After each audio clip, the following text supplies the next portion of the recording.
如果你有听到你的太太跟你说算了，那你就要记得，那次是打算要好好算清楚了。它其实是一个简写。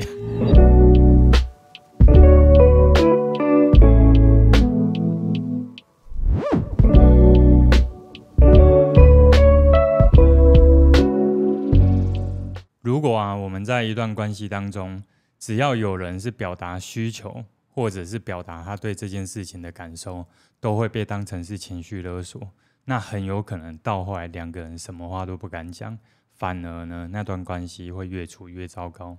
欢迎来到人生解扣方程式，我是你的好朋友 Jaco。Hello， 大家好，我是香鱼。好，那今天这一集主要是要来聊聊，我们如果在关系里面总是把表达需求或者是表达感受就当成是情绪勒索，那它其实对关系会造成非常大的伤害跟影响。所以这也是为什么我们会来聊聊这一集啊。那我自己去分析了一下，如果有一天呢，我跟一个人在一起，可是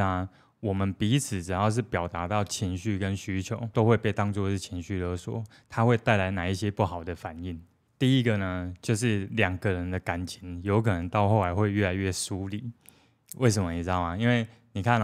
如果今天我连遇到一件事，我有感受，我讲了就会被批判，我是在勒索他，那你觉得会不会到后来这一个人也不敢讲？那第二个，他甚至到后来会变成是，好像聊到情绪就变成是一个禁忌词。因为你看嘛，今天是我跟你沟通，然后我跟你表达我的情绪，结果你就说我是情绪勒索，那到后来是不是说我情绪勒索的这一个人，他以后他自己也不敢去谈他的感受跟情绪，因为他自己也设立了这个标准了嘛，对不对？那第三个呢，是自我价值感好像会越来越低，这样原因是因为会开始有一种感觉是，好像我遇到这件事，我有感受是不对的。比方说，好，我举一个例子好了。对方呢，今天是跟他的异性朋友有联系，甚至是晚上还传讯息，可是我竟然就是遇到这件事，我是不能讲的。我对于这件事情感觉到不舒服，好像变成是我的不舒服是我有错，质疑自己是不是太敏感或者是太脆弱。对，我认为在关系里面，如果长期这样累积起来，会产生一些不好的反应哦。那尤其是第四个，就是到后来呢，我们很像是会在养炸弹的概念。因为我很喜欢有一个心理学家讲过一句话，他说情绪呢，它其实不会消失，很多时候是被我们活埋了。可是当我们把情绪活埋了之后，它一直埋在土里面，一直积压，越积越多，对不对？终有一天它会用更大的力量，然后用不同的形式爆发出来。那往往在爆发的那一刻，两个人之间的互动就会在那次的爆发可能累积了更大的伤害。这样一旦呢，我们两个人在一起有经历过刚刚讲的这4种可能会带来的不好的影响，那它很有可能就会进到第5个，就是有点像这些影响的总和。两个人呢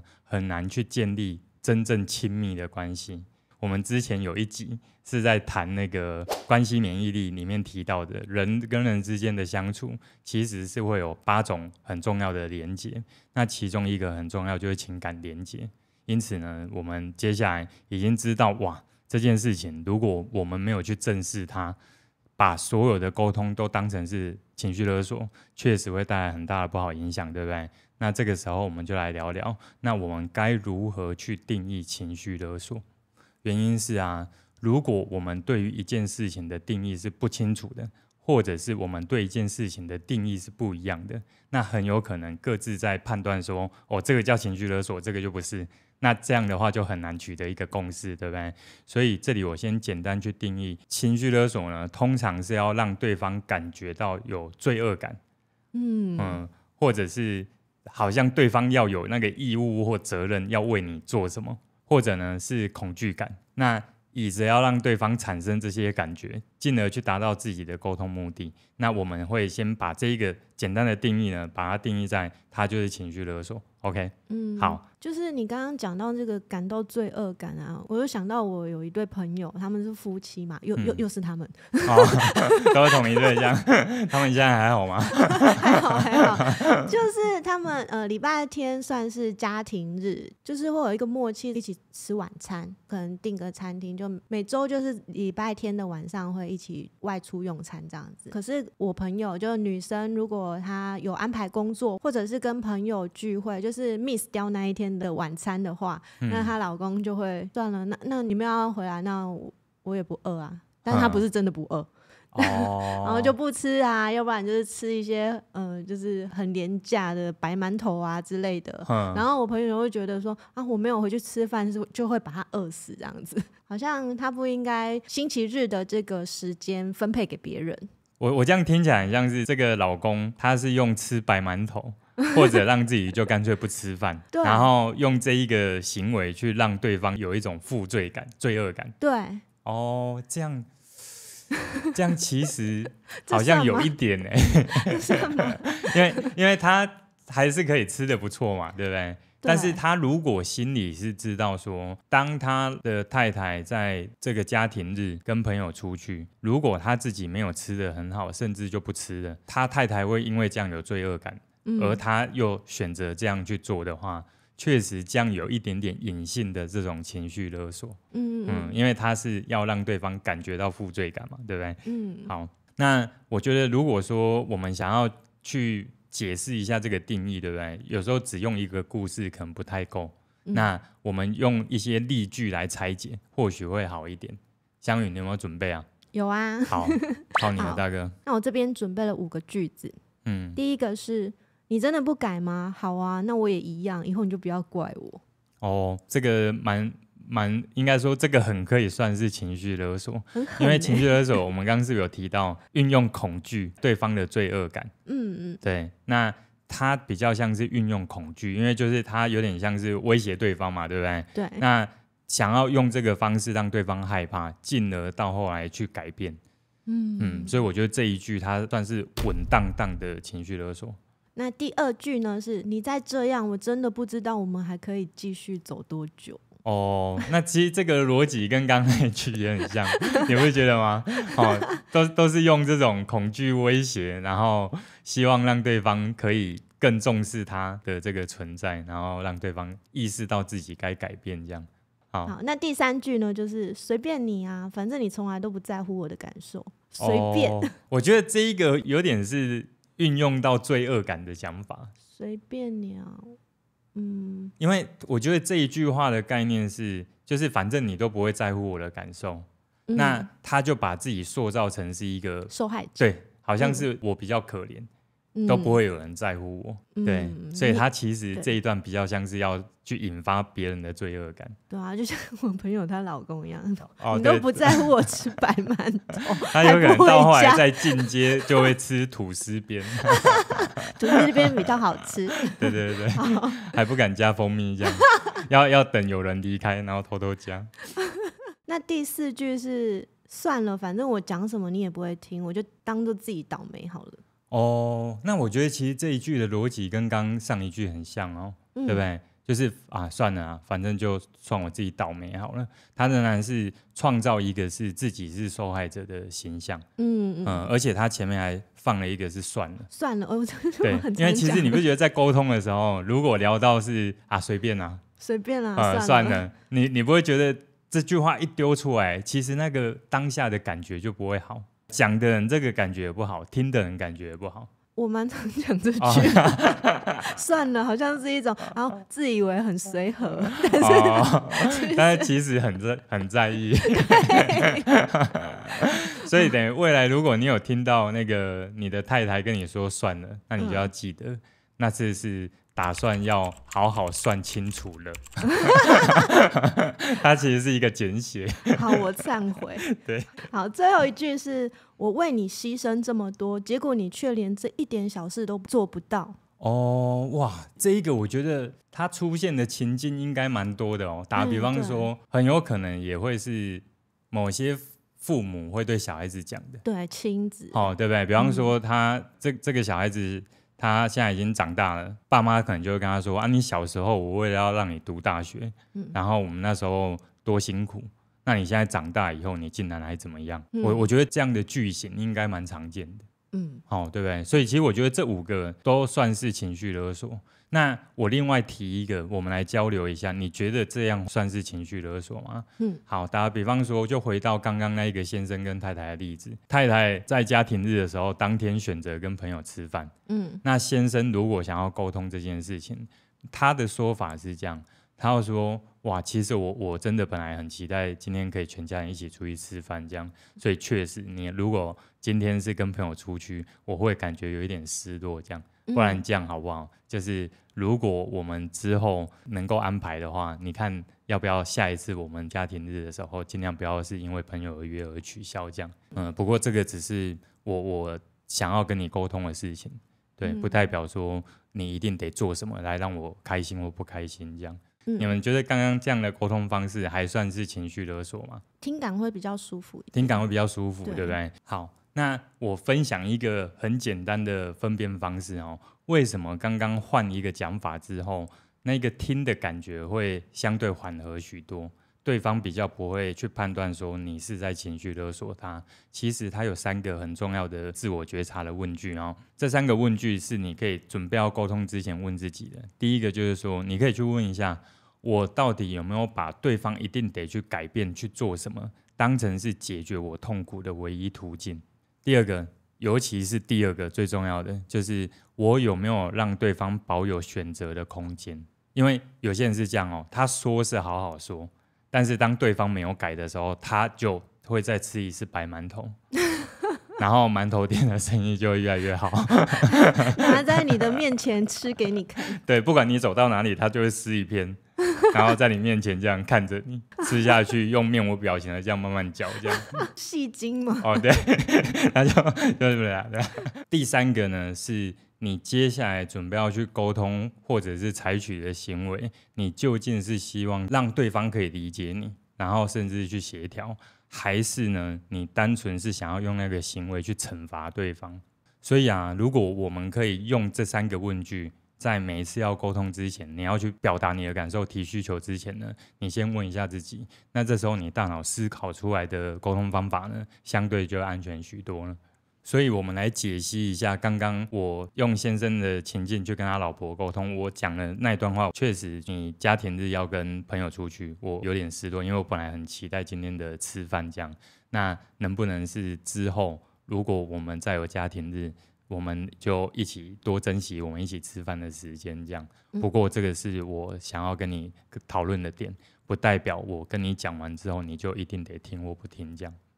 好，那你有没有发现这一整段话他是不是有表达到自己的感受是失落，对不对？甚至他也表达他其实原本对这件事情是期待的，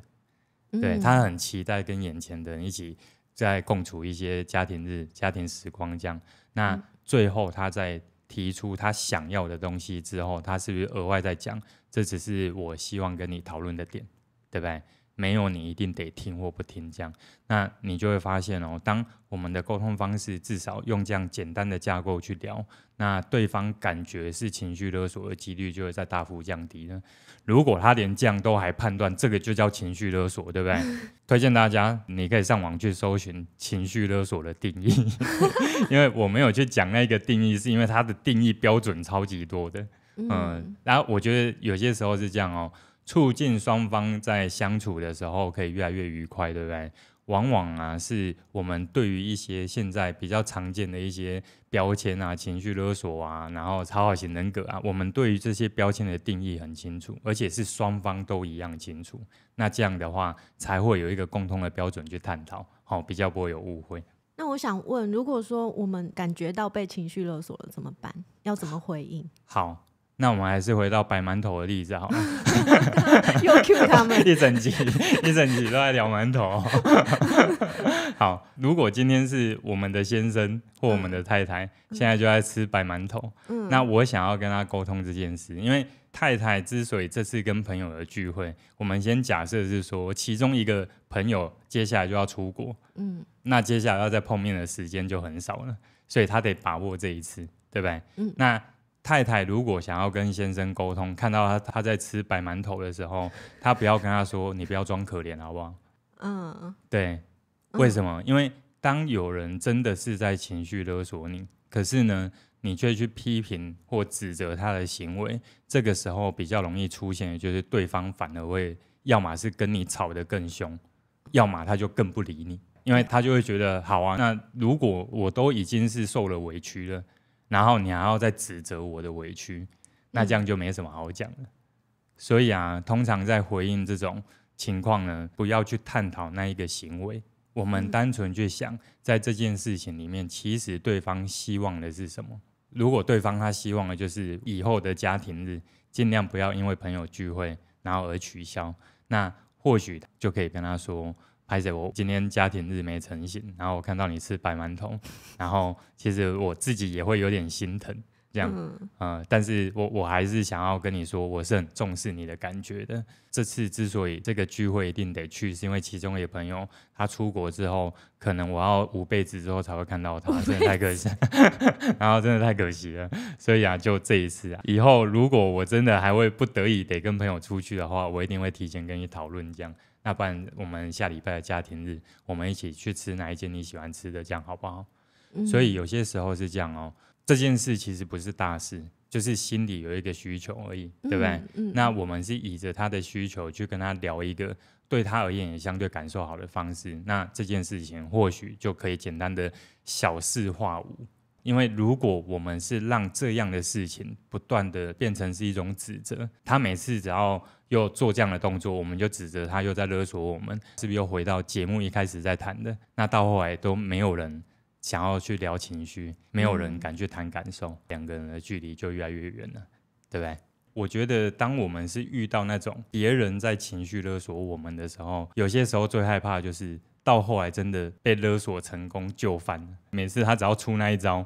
我们就会受不了然后我们就会委屈自己，然后就答应别人这样。如何可以做到不要每次遇到那一招然后就屈服了？不要说屈服啦，就是为了他的感觉好，然后我们又委屈了自己。其实呢，我们有一种表达界限的方式，就是说呢，我有看到你很在乎这件事，同时呢，我自己对这件事其实也是有其他的考量，还是这样，我们能不能讨论一下折中的方案？因为我觉得我们两个的相处能够有好好沟通，彼此的意见都被听到是很重要的。当你使用刚刚类似这样的讲法，我有看到你的什么，我有注意到你的什么，同时因为我的感觉或者是我的看法是怎么样，我们能不能一起讨论看看？类似像这样的语句呢，你在设立界限的时候就比较安全。同时啊，我们自己心里要很清楚一件事，如果说我们要让一段关系可以越走越久，那必然是我们自己的选择，不要是出现那种